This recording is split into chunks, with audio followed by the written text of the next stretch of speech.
விஜய் ரசிகரும் எடப்பாடி பழனிசாமி மீது பேரன்பும் உயிரும் கொண்டவருமான பொங்கலூர் மணிகண்டன் நம்மோடு இணைந்திருக்கிறார். அர்ஜுனா சொன்னதை கேட்டிருப்பீங்க. நாங்கள் ஏன் அதிமுக விமர்சிக்கிறது இல்லை தெரியுமா?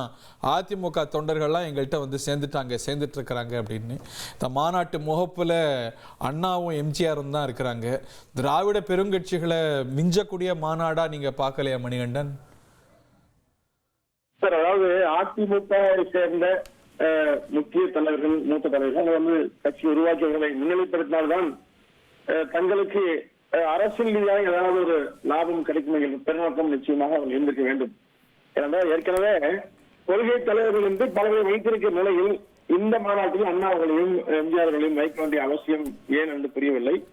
அவர்கள் பொதுத் தலைவர்கள் என்று சொல்லுவாங்க. ஒரு அதிமுக தலைவர் தான் எம்ஜிஆர்.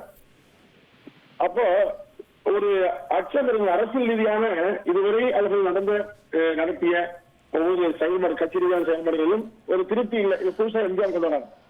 நீங்க திரு ஆதரவு மற்றவங்களும் அங்க யாருமே தலைவர்களே இல்லைங்கிற உணர்வு. நீங்க தலைவர்கள் உருவாக மறுக்கல, ஆனா வலியுறுத்தக்கூடிய அல்லது வழி சொல்லக்கூடிய வகையில யாருமே இல்லைங்கிறது உண்மை. இப்ப உதாரணத்துக்கு நீங்க பாருங்களேன், இப்போ நேற்று ஒரு விமர்சகர் ஒரு கன்வின்சிங்கான ஒரு நரேட்டிவ் சொன்னார். இப்ப நீங்க வந்து அண்ணா கட்சி தொடங்கும் போது நெடுஞ்செழியனுக்கோ இல்ல இன்னைக்கு திராவிட இயக்கத்துடைய ஸ்டால்வாட்ஸா கருதப்படுறவங்களுக்கோ 20களில் வயது. ஸோ அவங்கெல்லாம் பெருந்தலைவர்களா உருவாகலையா? ஒரு இயக்கம் அப்படிங்கிறது தலைவர்களை உருவாக்கும், மற்ற கட்சிகள்ல இருந்து எடுக்கிறது இல்லைல்ல. அது ஒரு ஆர்கானிக்கான குரோத்து.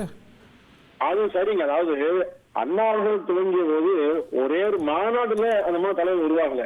அது நீண்ட காலம், கட்சி துவங்கி 1949 பிறகு நீண்ட காலம் எடுத்துருங்க. படிப்படியாக தான் உருவாச்சு. இது ஒரே மாநாட்டுல தலைவர் உருவாக்கி ஆட்சி பிடித்து எழுச்சி ஏற்படுத்துங்கிற சொல்லலாம் ஒரு சும்மா ஒரு வாயு வார்த்தை. நிச்சயமா நடக்காது. நீங்க பேசுறத பார்த்தா அதிமுக விஜய் கூட்டணி வராதுன்னு தெரியுது. ஏன்னா நீங்க வேற தொனியில பேசிட்டு இருந்தீங்க. உங்க தொனியில பெரிய மாற்றம் இருக்கு. இல்ல, நான் சொல்லுங்க சார், கூட்டணி பத்தி சொல்லவில்லை. அது வந்து அதிமுக தலைமையும் மற்றவர்களும் பேசக்கூடிய விஷயம். அவங்கள போல விரும்பல. ஆனா திரு விஜய் அவர்களுடைய கற்பனை சொல்றேன். நான் வந்து திரு விஜயகாந்த் அவர்கள் இதே மாதிரி மதுரையில பிரம்மாண்ட மாநாடு, இதை விட பிரம்மாண்ட மாநாடு நடத்தினாரு. நடத்தியவருக்கு நீங்க உடனே ஆட்சிக்கு வர முடிஞ்சான்னு பாருங்க. அதாவது அதிமுக என்பது மிகப்பெரிய கட்டமைப்புல கட்சி. தொண்டர்கள் எல்லாம் அப்படியே வந்துட்டாங்கன்னு சொன்னா நீங்க எடப்பாடியார் ஒவ்வொரு மாவட்டம் போயிட்டு இருக்காரு பாருங்க. அடுத்து கோவை மாவட்டம் வராது. இன்னைக்கு திருப்பூர்ல ஒரு பிரம்மாண்ட கூட்டம் ஏற்படுறாங்க. இன்னைக்கு திரு எஸ் பி வேலுமணி வர்றாரு, அதுக்கே பெருமாள் கூட்டம். அப்போ இந்த மாதிரி கட்டமைப்பு மாபெரும் மக்களுக்கு அதிமுக. அங்கதானே நம்ம வித்தியாசம் பார்க்க முடியுது. அதிமுகவோ திமுகவோ ஒரு பெரிய கட்டமைப்பு கொண்ட ஒரு இயக்கம். அதற்கு நிகரா நீங்க சொன்னது போல ஒரு புத்தம் புதிய கட்சி இவ்வளவு பெரிய கூட்டத்தை கூட்டுறாங்க அப்படின்னா தட் சேஸ் a மெசேஜ்ல அதுல ஒரு பெரிய செய்தி இருக்குல்ல. நீங்க ஒரு 5 லட்சம் பேர் வச்சுக்கோங்க. அந்த 5 லட்சம் பேர் மட்டுமே அந்த கட்சியினுடைய முழு ஆட்கள் எங்களில் விஜய் கட்சி இருக்கு இன்னும் சொன்னா. ஏன்னா அதிமுக திமுக அப்படி இல்லை, அது பறந்து விட்டு இயக்கும்போது நீங்க இப்ப மதுரையில் அதிமுக மாநாடு நடத்துறாங்க. அது பார்த்து பிரமாண்டம் பார்த்தோம். இப்போ மாநாடு 1 கோடி பேர் நம்ம வந்துட போறது இல்லை. ஆனால் விஜய் கட்சியில மொத்தம் வர்றாங்க. இல்ல, அது ஒரு அழகா நம்ம பாக்குறோம்ல. இன்னைக்கு நம்ம வந்து ஒரு மாற்றத்துடைய அழகா நம்ம கூட்டத்தை சில தருணங்கள்ல பார்த்திருக்கோம். நீங்களே இருக்கக்கூடிய கொங்கு மண்டலத்துல கொடிசியால ஜெயலலிதா நடத்திய அந்த பிரம்மாண்ட கூட்டம் தான் ஒரு திருப்பு முனையா அமைந்தது. சோ இது வந்து கூட்டங்கள் ஒரு பொருட்படாம இருந்த தருணங்களும் உண்டு, கூட்டங்கள் திருப்பு முனையா மாறிய உதாரணங்களும் தமிழ்நாட்டு அரசியலே பார்த்திருக்கோம்ல மணிகண்டன். இல்ல சார், அதாவது திருப்புமுனை உருவாக்குற அளவுக்கு திரு விஜயனுடைய அரசியல் கொள்கைகளை ஏற்றுக்கொண்டு மக்கள் அலைவலையாக சாரசாரியாக எந்த ஊர்லயும் போகல. நான் சார்ந்திருக்க பகுதியிலே பாக்கிறேன், எல்லா ஊர்லயும் போகும். இப்ப எங்கேயுமே ஒவ்வொரு ஊர்களிலுமே அவங்க எழுச்சி தெரியுங்க. ஒரு மாநாடு நடக்கிறது அந்த எழுச்சி ஒவ்வொரு பக்கம் தெரியும். இன்னும் அமைப்புகளே இல்லைங்கிறதே உண்மை. நான் வந்து கூட்டணிக்கு வர்றாங்க வரலாம் பேசவில்லை. பொதுவா திரு விஜய்க்கு இளைஞர்கள் விட்டாலும் கொஞ்சம் போகுது, நடக்க முடியாது. ஆனால் அவர்கள் அரசியல்படுத்தப்பட்டு மிகப்பெரிய ஒரு தாக்கத்தை, அரசியல் மாற்றத்தை உருவாக்குறதுக்கு வந்துட்டாங்க அப்படிங்கிறது 100% வாய்ப்பே இல்லை. திரு விஜய் அவர்கள் யாரோ ஒருவர் சேர்ந்துதான் தன்னுடைய சக்தியை பலப்படுத்திக் கொள்ள முடியும்.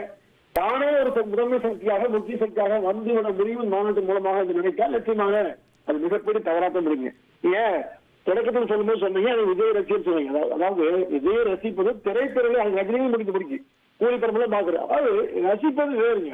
ஆனால் அரசியல் என்று வருகிற போது அவரை பார்ப்பது வேறு. அரசியல் ரீதியா திரை நட்சத்திரம் விஜயாங்கிற போது அரசியல் விஜய் மீது நிச்சயமாக விமர்சனம் எல்லாருமே இறக்கம் செய்யும். இப்போ அவருக்கான தாற்பயமே இருக்கு உருவாகல.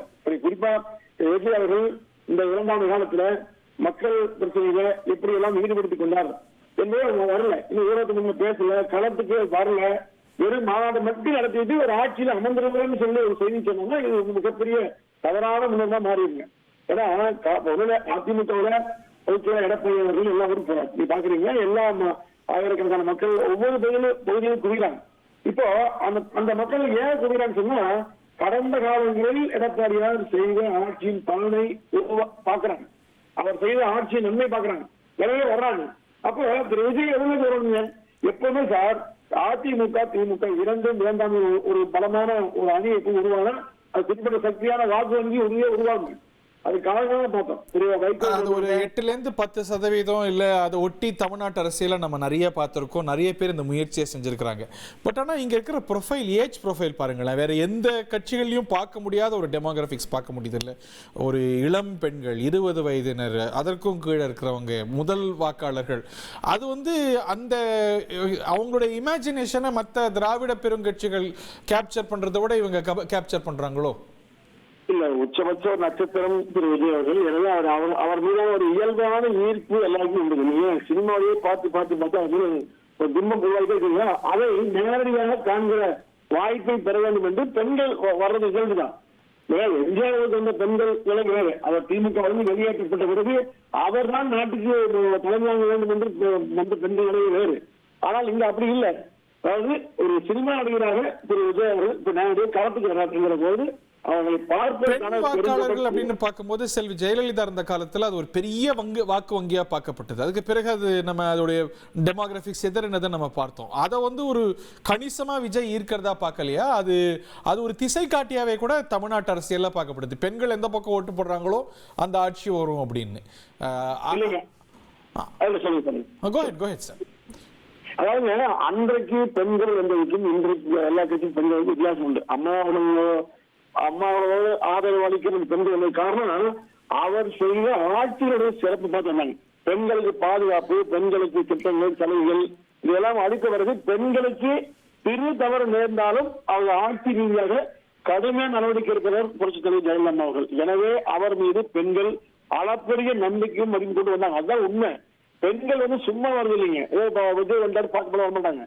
ஆனால் இங்கு நீங்க சொல்றது மறுக்கல, இளம் தலைமுறை சேர்ந்து பெண்கள் ஆண்கள் வருவது உண்மை. ஆனால் இது வந்து திரு விஜயகாந்த் போதும் வந்தாங்க, திரு சீமானுக்கும் வந்தாங்க, புதிதாக உருவாக்கிய திரு வைகோவுக்கும் வந்தாங்க. வைகோ கட்சி உருவாக்கிய போது இதோட பிரம்மாண்டம் வந்தாங்க.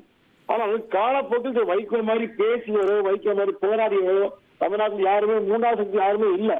ஆனால் அவரு கூட அரசியல் நிலைத்து நிற்க முடியல. ஆனால் அந்த அளவுக்கு திரு விஜயால் எம்ஜிஆர் மாதிரியே பேசாம எல்லாம் நீங்க சொல்ல முடியாது. இன்னைக்கு காலமே வேற இல்ல, சோசியல் மீடியாவுடைய ஆதிக்கம் பொழுது உருவாகிடும். இந்த சூழலில் திரு விஜய் மிக தெளிவாக ஒவ்வொன்றிலும் அவர் இருக்கிறார் இல்லை என்பதை எளிதாக உணர்ந்துக்காங்க. அவர் பேசாமையே சாதிக்க முடியாது. எனவே காலம் மாறிவிட்டது. இந்த கால தகுந்த மாதிரி அவர் வருகிறார் என்பதை மிக லாபமாக மக்கள் உணர போறாங்க. இப்ப நீங்க கடந்த மாநாட்டில் திரு விஜய் பேசியது கொஞ்சம் ஏற்கனமா இருந்ததுங்க. ஆனால் அந்த இடைப்பட்ட காலங்கள்ல அந்த பேசிய பேச்சுக்கு நடவடிக்கை சம்பந்தமா போயிடும். அதே மாதிரி இங்க போய் பேச செய்தி பார்க்க போறோம். எனவே திரு விஜயை பொறுத்தவரைக்கும் நான் வந்து குறை சொல்ல, யதார்த்தம் சொல்றேன். திரு விஜய் அவர்கள் ஏதாவது ஒரு இயக்கத்தோடு இணைந்தால் மட்டும்தான் தன்னை அரசியலாக நிலைப்படுத்திக் கொள்ள முடியும். இல்லாவிட்டால் தேர்தலில் நிச்சயமா தனித்த ஜெயிக்க போறது இல்ல, அவரே ஜெயிக்க முடியாது. போகணும்னு சொல்றீங்க இல்ல, நான் அப்படி சொல்ல விரும்பலீங்க. அவர் எங்க இருந்தோ எது சரியோ அவர் போறது அவர் இயல்பு தான், நான் வேணாம்னு சொல்ல. முடிவு அவர் தான். ஆனால் அவர் தேர்தலுக்கு பிறகு அந்த கட்சியை வைத்திருக்கவே முடியாது. இப்ப இருக்கிற நிர்வாகிகள் பத்தி அங்க நல்லாவே தெரியுங்க. யாருமே பலம் பொருந்திரல்ல, மிக எளிதாக நீங்க திமுக மற்ற கட்சிகளிடமோ மிக எளிதாக அந்த கட்சி வீழ்ந்துவிடும். விஜயகாந்தே பார்த்தோங்க, ஏன்னா வெளியேறி போயிடுவாங்க. தொடர்ச்சியா நீங்க ஆர்ப்பாட்டம் போராட்டம் பொதுக்கூட்டம் செலவு செய்ய முடியாது யாருமே. அப்போ இந்த கட்சியை வந்து இப்படியே கொண்டு செல்லவே முடியாது. எனவே திரு விஜய் அவர்கள் மாநாட்டுக்கு பிறகு எடுக்கிற முடிவு தான் கூட்டணி சார்ந்து பேசுவார் நினைக்கிறீங்களா? நீங்க அதிமுக மீது பேர் ஆர்வம் கொண்டவர்ங்கிறதுனால கடந்த மாநாட்டில் அவர் அதிமுக பத்தின ரெஃபரன்ஸையே தவிர்த்தார். இந்த முறை எம்ஜிஆரும் அண்ணாவும் மின்றாங்க அவங்க மேடையில். அதிமுக பத்தி ஒரு பார்வை எடுப்பார் நினைக்கிறீங்களா? கூட்டணி பத்தி ஒரு கிளாரிட்டி இருக்கும்னு நினைக்கிறீங்களா? எது சரியான அணுகுமுறையா இருக்குங்கிறது உங்க பார்வை? சார் ஒன்றும் இல்லை, ஐயா திரு கருணாநிதி அவர்கள் கூட அவருடைய அந்த பொதுக்கூட்டங்கள்ல தேர்தல் பிரச்சாரங்கள்ல எம்ஜிஆருடைய புகைப்படத்தையும் பயன்படுத்தினார் ஆரம்ப இறப்பு மூலமாக. இப்போ அதுவெல்லாம் யாருமே ஏற்க மாட்டாங்க. நீங்க அம்மாவையோ எம்ஜிஆரையோ அடையாளப்படுத்த வேண்டும் என்றாலும் அதிமுக மட்டும் தான் ஏற்பாங்க. விமர்சித்தால் இப்போ ஒன்றும் இல்லை, ஆதரவு தான் ஒதுக்கிறாரு. அதிமுக சேர்ந்து யாருமே அதை ஒத்துக்கவே இல்லை, யாருமே விரும்பல. உண்மையிலே கடும் கோபத்துல விஜய் அரசியல்ல அதிமுக வாக்கு வங்கியில ஒரு சேதாரம் இருக்கும்னு நீங்க கருதவே இல்லையா? ஏன்னா அந்த இந்த லார்ஜர் பூர்ல இருந்தா வந்தாகணும், இந்த 100% இருந்தா வாக்காளர்ல இருந்தா ஓட்டு வந்தாகணும். ஸோ அவருக்கு வரக்கூடிய ஒரு கெயின் அதிமுகவுக்கான லாஸாகவும் இருக்கும். ஏன்னா பலதரப்பட்ட வாக்காளர்கள் வரலாம், பட் அதிமுக வாக்குகளும் சேதாரமாகறதுக்கான ஆபத்திற்கு நீங்க கருதலையா? இல்ல, நீங்க பெருமளவு திமுகவில் பல கட்சிகள் இருக்காங்க. நான் குறிப்பா திருமாவளவன் கட்சி, அதே போல நீங்க காங்கிரஸ் கட்சியுடைய சிறுபான்மை ஆதரவு வாக்குகள் எல்லாம் நிச்சயமாக திரு விஜய் செல்லுங்க. இப்ப நீங்க கடைசியா பெண்கள் சொல்றீங்க, பெண்கள் உறுதியா வாக்களிக்கிறது திமுகவுக்கு சொல்லிட்டு இருந்தாங்க. இப்ப அந்த வாக்கள் போகுங்க. இப்போ இந்த பாதிப்பு அதிமுக வருவதற்கான சூழ்நிலையே இல்லை. நிச்சயமாக திமுகவை முற்றாக பாதிக்கும். ஏன்னா பட்டியலினத்து மக்களை மொத்தமாக குறிவைத்து திமுக சில வேலைகள் பண்ணாங்க. இப்ப அந்த வாக்குகளை திரு விஜய் அள்ளி செல்கிற போது ஒரு 10 வாக்கு பரவாயில்ல வச்சுங்க, நிச்சயம் திமுக செலவு அதிமுக செலவு வர வாய்ப்பே கிடையாது. ட்ரெண்ட ஃப்ரெண்ட் ஆக்கிக்கோங்க. தந்தி டிவியின் சப்ஸ்கிரைபர்ஸ் அண்ட் ஃபாலோவர்ஸ் குடும்பத்துல நீங்களும் இணையுங்க.